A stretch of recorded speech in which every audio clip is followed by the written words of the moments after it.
来消息来看，台中市太平的新高国小哦，目前咧起新的校舍，也毋过因为进前疫情欠工欠料，目前阁还未完工。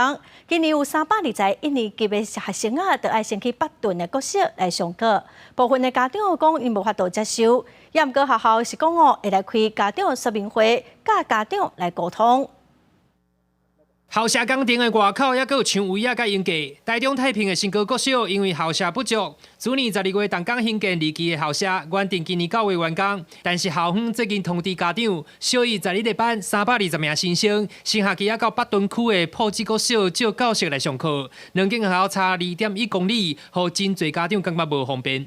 那太远了哈。你们接送的话，这样会？也比较远一点。太远了。对。 当然是大人嘛，是交通嘛是足不方便的。伤远啊。係啦，係啦，是應該是趕緊起就好啦。 在地新高里长讲，新高国小因为采用双语教学，正做大家拢想要迁入来的学校。新高里目前有4200户，1.1万人，已经是太平人口上侪里。有家长反映会甲入来接送，解决交通问题。但是有阿公阿嬷接送的，伊是建议校方爱安排交通车。假设是一些年长的长辈在接送孙子上课的话，校方就是可以准备我们的交通车。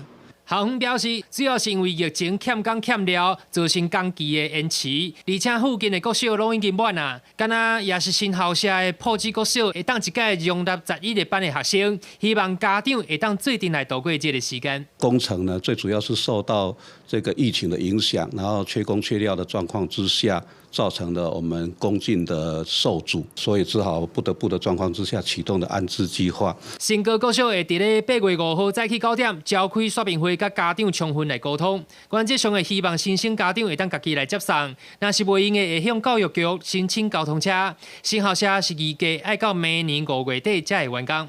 记者台中报道。